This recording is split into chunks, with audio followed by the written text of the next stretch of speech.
오늘 말씀은 또 사도 바울께서 디모데, 자신의 믿음의 아들인 디모데에게 권면하시는 그런 말씀인 것을 알 수가 있습니다.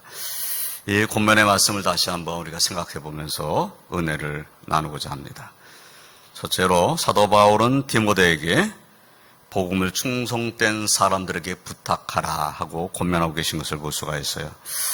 근데 1절 말씀을 보면 이렇게 말씀하죠. 내 아들아, 그러므로 너는 그리스도 예수 안에 있는 은혜 가운데서 강하고, 먼저 말씀하는 것은 내가 은혜 가운데서 강하기를 바란다, 이러한 말씀인 것을 알 수가 있어요.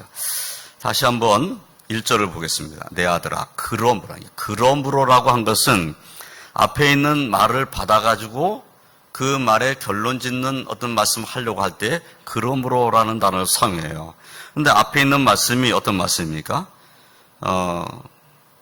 고난을 받되 부끄러워하지 아니하고 복음을 전한 사도 바울 자신에 대한 이야기를 하면서 나는 확신을 갖고 있다, 이런 말씀도 하고, 그리고 복음과 함께 고난 받으라고 권면도 하고, 그리고 1장 14절 말씀을 보면 내게 부탁한 아름다운 것을 지키라, 이렇게까지 말씀했어요. 그런데 그런 말씀만 있는 것이 아니라 15절 이하의 말씀은 어떤 말씀입니까?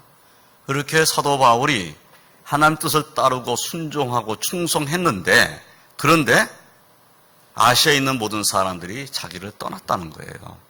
그리고 자기와 함께 있었던 부겔로, 허모게네 같은 사람도 자기 곁에 지금 없다는 거예요. 그럼 하나님의 뜻을 순종하고 복음과 함께 고난받기를 힘쓰고 그리고 옥에 갇히기까지 충성한 사도 바울은 상당히 외로운 삶이 됐잖아요.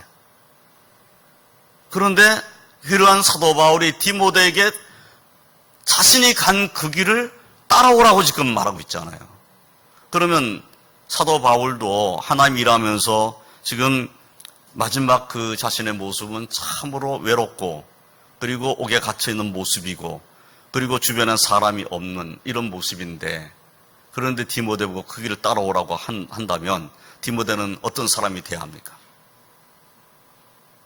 디모데는 강한 사람이 돼야 돼요. 그래야 본인도 지금 하나님 일하면서 당한 여러 가지 고난하고 환란이 있지만 지금 옥에 갇혀 있으면서 느끼고 있는 이 외로움, 정말 사람이 내 곁에 있지 아니하는 이 외로움, 함께 있다가 사람들이 다 떠나고 나는 지금 재판을 받아야 되는데 나를 위해서 변호해 줄 사람도 없고 나를 위해서 증인 서 줄 사람도 없고, 이런 안타까운 모습이잖아요. 그런데 자기의 믿음의 아들 보고 나같이 살라고 지금 말씀을 하는 거예요. 나같이 살아라, 나처럼 해라, 나처럼 고난받기를 하지 말아라, 나를 부끄러워하지 말아라, 이렇게 지금 권면을 하고 있잖아요. 이런 권면은 쉬운 권면이 아니겠죠. 그래서 저는 우리가 부모가 자식에게 얘기를 하면서 너 나처럼 살아, 이렇게 말한다는 거 쉽지 않잖아요. 그리고 아버지 어머니의 삶이 정말 정직하게 살고 그리고 정말 깨끗한 그런 믿음의 삶을 살고 왔는데, 그런데 경제적으로 풍부한 것을 자녀에게 주지 못했어요. 그럼에도 불구하고 자녀들 보고 너 나처럼 살아, 이렇게 말하는 건 쉽지가 않을 거 아니겠어요. 그렇잖아요. 그런데 지금 사도 바울은 그보다 더한 믿음의 아들이지만 나하고는 피 한 방울도 섞이지 않은 사람이에요. 근데 그런 사람에게 나처럼 살라고 지금 말하는 거거든. 나처럼 고난받는 거 두려워하지 말아라, 나처럼 복음과 함께 고난받아라, 이렇게 말하고 있어요. 근데 그렇게 말하려고 하는데 그에게 정말 필요한 것이 뭐냐? 그럼 디모데에게 정말 필요한 것이 뭐냐? 너는 은혜 안에서 강해야 된다, 이것을 말씀하는 거죠. 강해야 된다. 다시 1절 말씀을 보면 내 아들아, 그러므로 너는 그리스도 예수 안에 있는 은혜 가운데서 강하고, 그 은혜 속에서 강해라. 그래서 먼저 사도 바울이 디모데에게 말하고자 하는 것은 너는 강한 자가 되어야 한다라고 말하고 있는 거죠. 근데 그 강한 자가 되는 것이 나는 강한 자가 될 거야, 어떤 일에도 난 흔들리지 않은 강한 자가 될 거야 해가지고 강한 자가 되는 것이 아니잖아요. 결심한다고 강한 자가 되는 것이 아니에요. 은혜를 받아야 강한 자가 되는 거죠. 그러니까 은혜 가운데서 강하라, 이렇게 말씀하는 거예요. 그러니까 오늘날 우리도 마찬가지입니다. 오늘날도 우리가 예수를 믿는 믿음으로 살고 하나님 뜻을 순종하는 삶을 살고자 한다면 이 말씀, 은혜 가운데서 강하라. 내 은혜 안에서 난 강한 자가 될 거야. 내가 은혜를 사모하고 은혜를 받아서 나는 강한 믿음으로 살아야지. 이러한 믿음으로 우리는 기도해야 될 것입니다. 또 2절 말씀에 또 내가 많은 증인 앞에서 내게 들은 바를 충성된 사람들에게 부탁하라. 여기에 이제 또 중요한 말씀을 하고 있어요.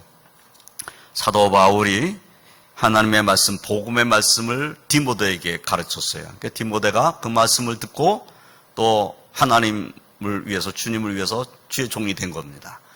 그러면 주의 종이 되어서 하나님 일하고 있는 이 젊은 목회자에게 지금 무슨 말씀하고 있죠?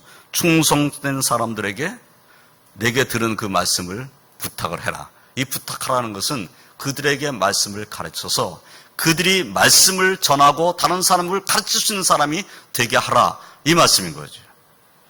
그러니까 초대교회에 있어서 정말 중요한 사역은 제자 삼는 일입니다.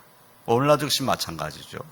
하나님 말씀을 가르쳐서 그 말씀을 배워서 그 말씀을 배운 사람이 또 그 은혜 가운데 거함으로 다른 사람에게 복음을 전하는 이런 모습이 되는 것. 이것이 정말 초대교회에는 매우 중요한 일이었어요. 그때는 핍박의 시대고 아무리 믿음을 갖고 있다 할지라도 핍박받으면 흔들리잖아요. 그런데 말씀을 바로 배워가지고 말씀의 은혜 가운데 바로 서 있으면 어떤 핍박에도 흔들리지 않는 충성된 믿음의 사람이 되는 거죠. 그러니까 그렇게 충성된 사람에게 복음을 부탁하고 충성된 사람들이 그 복음을 받아가지고 또 다른 충성된 사람들에게 복음을 또 가르치고 그래서 그 복음이 더 충성된 사람들에게 널리 퍼져나가게 되는 이런 역사가 일어나기를 사도 바울이 원하고 있었다라는 것을 알 수가 있어요. 그래서 오늘날 이제 제자 훈련을 하게 될 때에 그 제자 훈련에 근거되는 말씀이 바로 이 2절 말씀입니다. 충성된 사람에게 부탁하라. 충성된 사람에게 하나님의 말씀 복음을 가르치고 그 복음을 들은 사람이 말씀 안에 서 있고 하는 것. 그리고 그들도 또 다른 사람에게 복음을 전할 수 있게 되는 것. 이것이 매우 중요한 일인 거죠. 사도 바울이 첫 번째로 고면하는 말씀은 은혜 안에서 강한 자가 되고 복음을 다른 사람에게 충성된 사람에게 부탁하라는 권면입니다. 그런데 이 말씀은 사도 바울이 디모데에게 이미 실행한 일이고 디모데도 이 말씀을 받아가지고 에베소 교회를 그렇게 말씀으로 가르친 종이 된 것이죠. 오늘날도 우리 왕덕교회도 우리에게 맡겨주신 이 복음을 잘 지킬 뿐만 아니라 이 복음을 전하는 그리고 하나님께 영광 올려드리는 교회가 되어야 할 줄로 믿습니다. 그러한 주의 종들이 다 되시기를 주님의 이름으로 부탁드립니다. 두 번째로 사도 바울은 디모데에게 그리스도 예수의 좋은 병사로서의 삶을 살라고 권면하고 계세요. 3절 말씀을 보면은 너는 그리스도 예수의 좋은 병사로 나와 함께 고난을 받으라. 그러니까 사도 바울이 디모데를 볼 때에 그리스도 예수의 좋은 병사로 생각을 한 겁니다. 그러니까 좋은 병사다. 병사라는 것은 전쟁터로 나가는 전투하는 사람이죠. 그런데 좋은 병사로 나와 함께 고난을 받으라 이렇게 말씀하셨어요.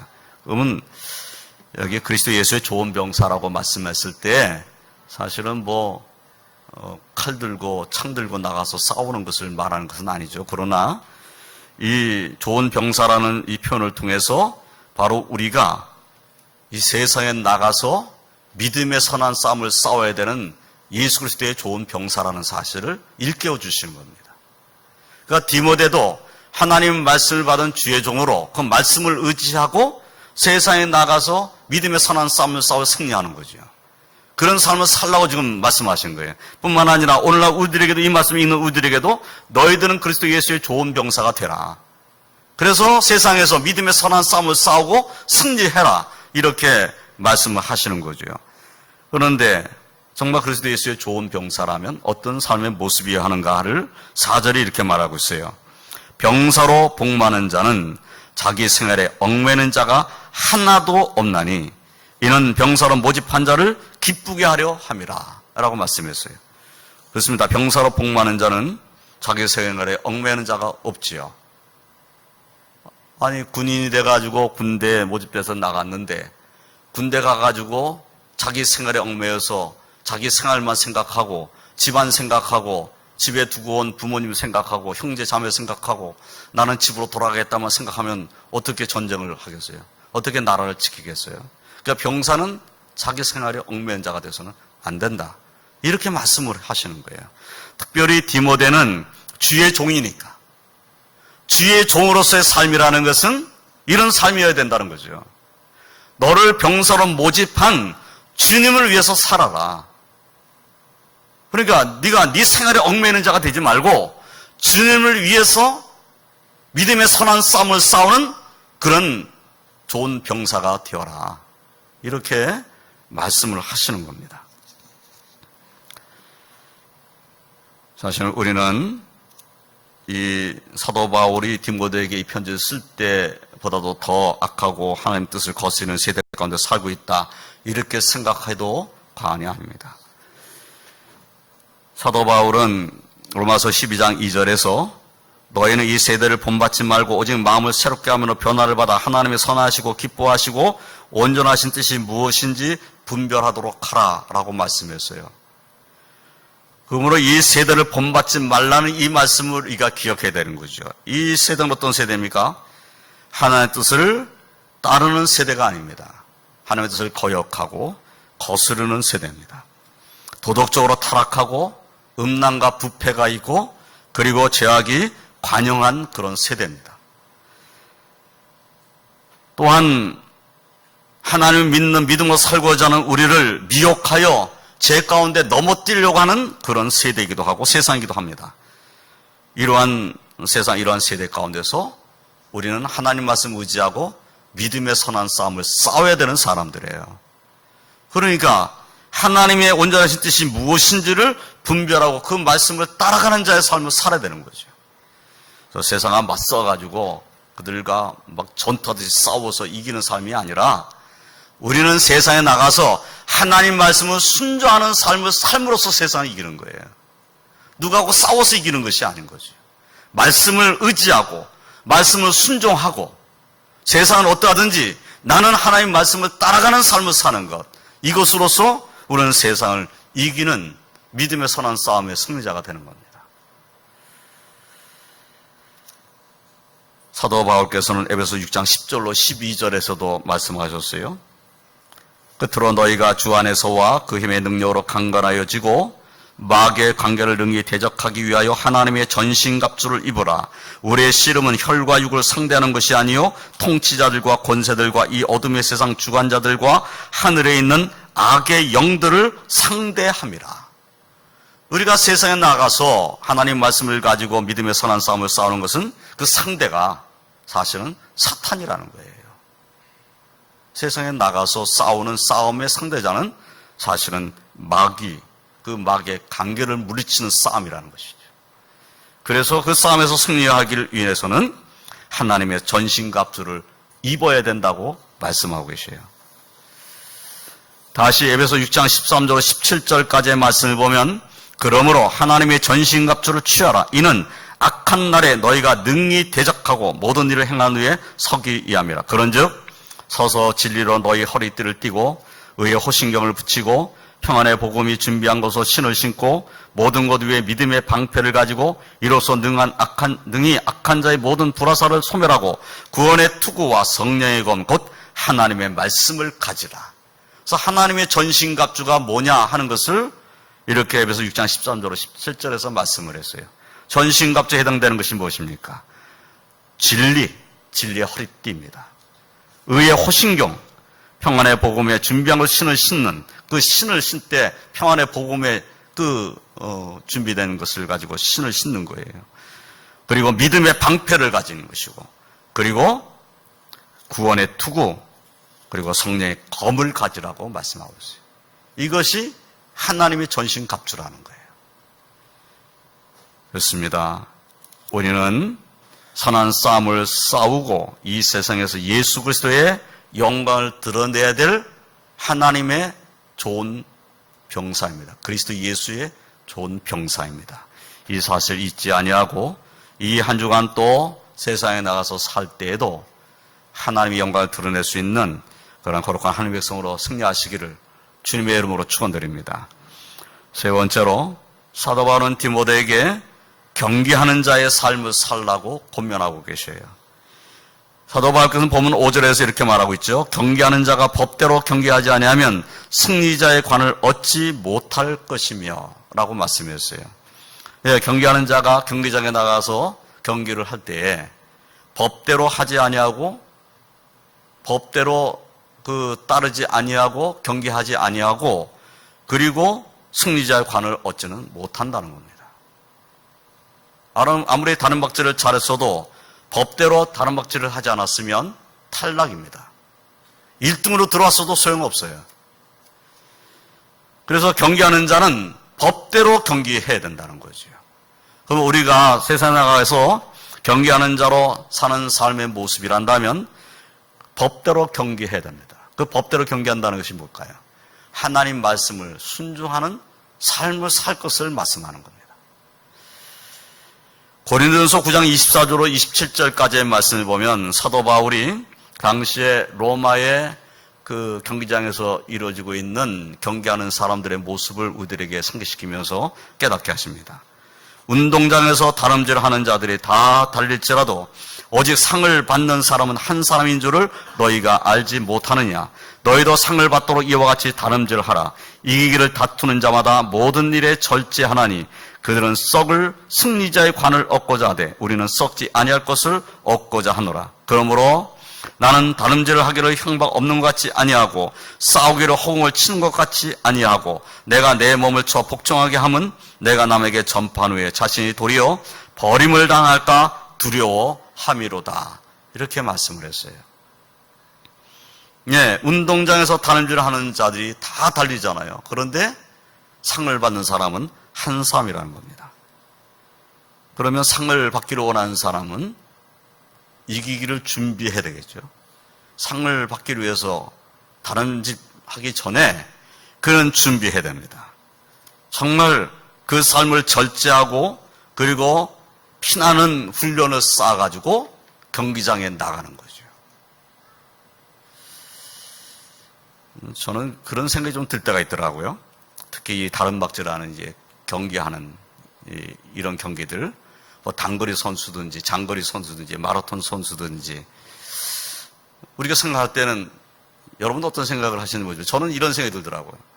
세계 기록이 2분 아마 2시간 9분 몇 초다 이렇게 이제 마라톤 경기에 기록이 나와 있어요. 그리고 경기장에 참석하는 사람들, 거기에 참여하는 사람들이 자기의 기록을 가지고 참여를 할 거 아니겠어요? 그러면 정말 세계에서 금메달을 따고자 하는 선수들은 2시간 9분대에 들어와야 금메달을 딸까 말까 하는 거예요. 그런데 2시간 30분 걸려서 들어온 사람도 경기장에 나가는 거예요. 왜 나가죠? 나가봤자 금메달도 못 땄고 동메달도 못 딸 거고 메달은커녕 꼴찌로 들어갈지도 모르는데 왜 가는 거죠? 그 사람?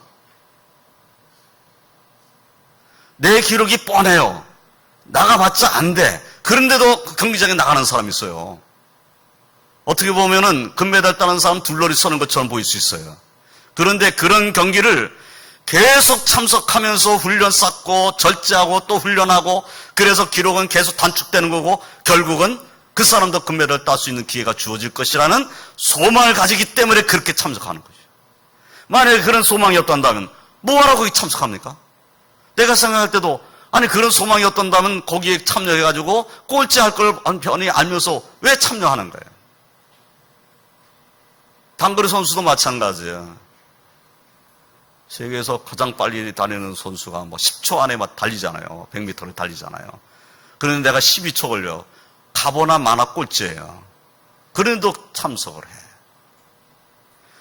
경기장에 다른질하러 나가는 사람들이 우리가 볼 때는 저 사람 꼴찌할 사람이라는 걸 알면서도 우리가 보잖아요. 그런데 그 꼴찌할 사람도 그 경기장에 나가기 전까지는 피나는 노력을 하고 참석하는 거예요. 적어도 올림픽에 참석하는 사람은 그 나라에서 최고 잘 다니는 사람일 거 아니겠어요? 그러면 그 사람이 거기에 참여할 때는 국가의 명예를 위해서도 자신의 명예뿐만 아니라 우리나라의 명예를 위해서도 내가 달려야 되겠다. 이 생각하고 나가는 거잖아요. 그럼 그 사람이 거기 경기장에 설 때까지는 그런 정말 많은 눈물을 흘리면서 준비했을 것이라는 거죠. 아마 다른 집 하면서도 몇 번씩 좌절했을 것 같아요. 내가 이렇게 달려도 지금 세계 기록을 생각해 보면은 세계 기록에 또 몇 분이나 떨어져 있는데 내가 이 기록 가지고 나가야 될 것인가 말 것인가 얼마나 고민을 많이 했겠어요. 얼마나 많이 좌절하고. 그런데도 눈물 흘리면서 훈련 쌓아가지고 올림픽 경기장에 나가는 거죠. 많은 사람들이 이렇게 말할 수 있어요. 참여하는데 의미 있지 참여하는데. 근데 그 선수한테 그렇게 말하면 선수한테 신뢰가 돼요. 너는 참여하는데 의미를 둬라. 이 말은 그냥 가서 둘리나 수고하라 이런 말로 드리잖아요. 그러니까 아무리 기록이 좀 덜 미치는 선수라 할지라도 네가 그동안 땀 흘린 것 열매 얻고 돌아오기 위해서 정말 최선을 다해봐라. 이렇게 권면하는 것이 낫지. 그냥 참여하는데 의미 둬라. 그러면 지금까지 몇 달을 정말 눈물 뿌리면서 훈련한 그 훈련은 그냥 참여하는데 의미 두려고 훈련한 거겠어요? 그렇지 않다는 거죠. 우리 인생이 똑같은 것입니다. 우리 인생길을 가는데 우리가 두 번, 세 번 기회가 주어지는 건 아니잖아요. 우리 인생길이 두 번, 세 번 기회가 주어집니까? 한 번 가면 끝이잖아요. 우리 인생이 그냥 흘러가는 것이잖아요. 그런데 우리의 삶이 운동장에서 다름질하는 이 사람들이 다름질하기 위해서 경기장에 거기에 들어갈 때까지 피나는 노력을 하고 그리고 절제하고 준비했던 이런 마음으로 거기에 참여하는 것처럼 우리의 믿음의 삶도 믿음의 선한 싸움의 삶도 우리는 참여하는 데 의미가 있는 것이 아니에요. 우리는 승리하는 삶을 살기는데 의미를 두고 살아야 되는 겁니다. 우리 인생이 이번에 실패했으니까 다음 인생에 두 번째 도전할 수 있는 그런 기회가 주어진 적이 없어요. 한 번이면 끝입니다. 그러므로 우리 인생을 살아가는 동안에 이 경기하는 자의 모습과 같이 운동장에서 담질하는 자의 모습과 같이 우리는 정말 하나님의 말씀을 붙잡고 최선을 다하고 그리고 말씀에 순종하는 삶을 살고 그래서 내가 믿음으로 이 세상에서 승리하고 하나님 앞에 서야 되겠다. 이 믿음 가지고 살아야 되는 것이죠. 저나 성도님들은 이 사도 바울이 말한 것처럼 우리는 스스로 우리 자신을 쳐서 복종시켜야 됩니다. 사도 바울이 이렇게 말씀했어요. 그러면 나는 다른 자기를 향방 얻는 것 같이 아니하고 싸우기를 허공을 치는 것 같이 아니하며 내가 내 몸을 쳐 복종하게 함은 이라고 말씀을 했어요. 그러니까 사도 바울은 자신이 다른지를 하는데 다른지를 하는 그 방향이 어딘지를 분명히 알고 있었다는 거예요.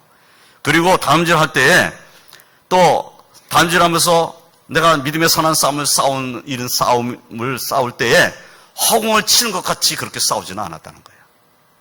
그런 싸움을 싸우기를 원하지 않는다는 거죠. 그래서 자신의 몸을 쳐서 복종시켰다. 그러니까 인간적으로 생각하면 정말 어렵고 힘든 이런 믿음의 삶을 싸운 거예요. 사도 바울의 이런 모습이 오늘날 우리에게도 본이 되어야 할 줄로 믿습니다. 사도 바울을 옆에서 본 디모데는 사도 바울이 치열하게 믿음의 선한 싸움을 싸운 분이라는 것을 보았겠지요.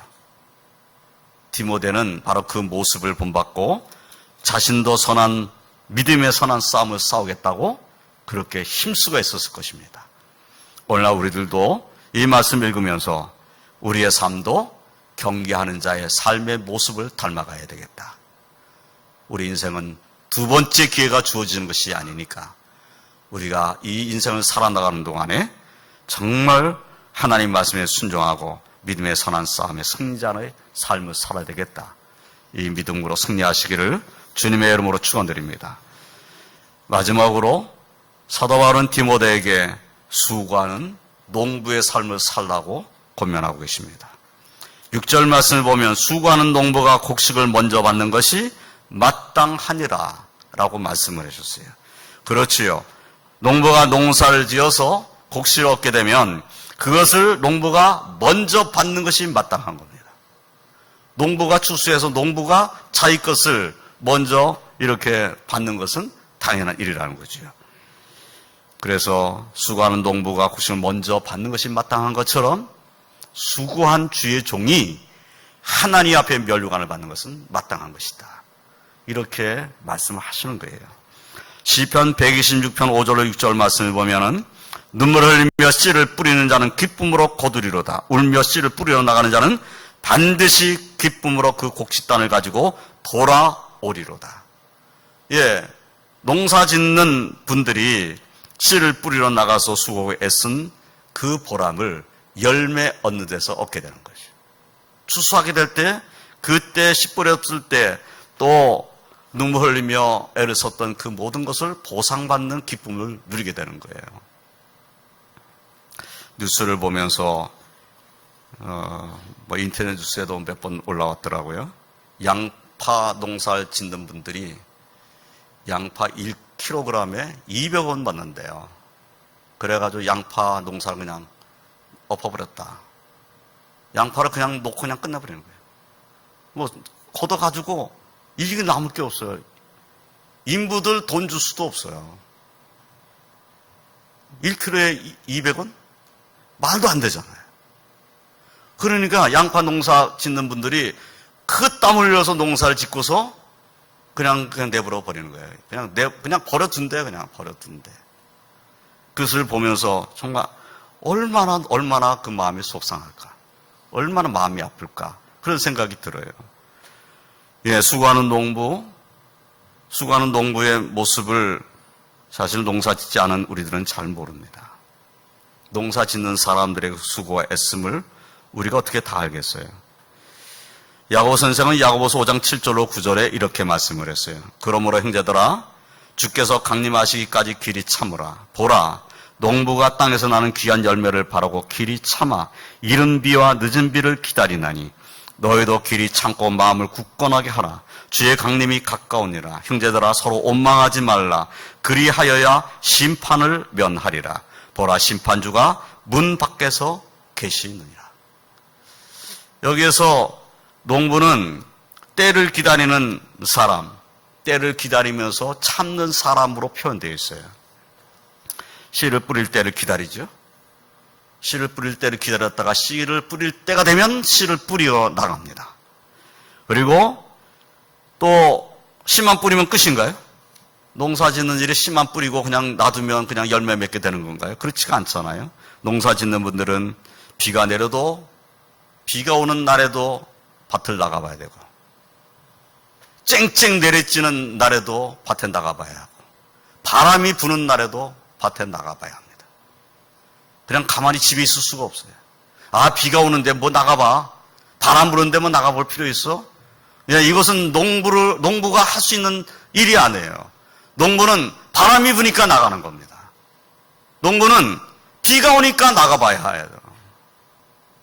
아무리 날이 쨍쨍 내리쳐도 쨍쨍 내리치니까 나가봐야 돼. 나가보지 않으면 다 말라 죽을 테니까. 가만히 있을 수가 없는 거죠. 그러니까 때를 기다리는 사람인데, 씨를 뿌리는 때를 기다리고, 그리고 열매 맺는 때를 기다리는 사람인데, 열매 맺는 때를 그냥 가만히 앉아서 기다릴 수는 없는 사람들이 농부입니다. 우리가 똑같다는 거죠.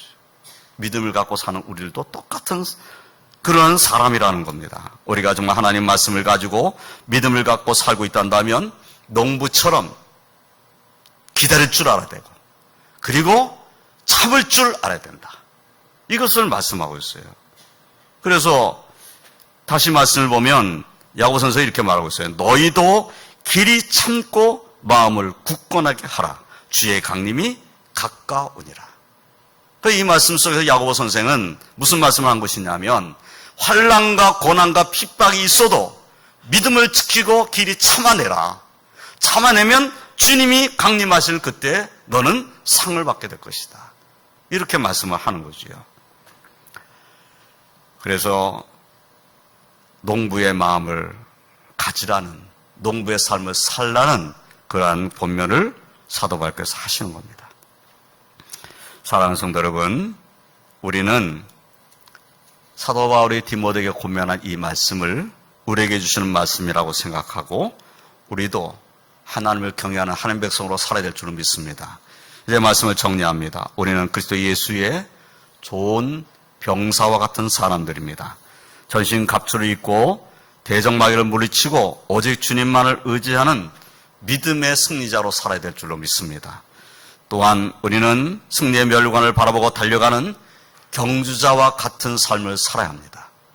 그냥 적당히 사는 것이 아니라 말씀 의지하고 치열하게 믿음으로 살고자 애를 써야 합니다. 하나님 말씀 붙잡고 사는 삶을 살아야 합니다. 또한 우리는 마치 수고하고 인내하는 농부와 같은 삶을 살아야 합니다.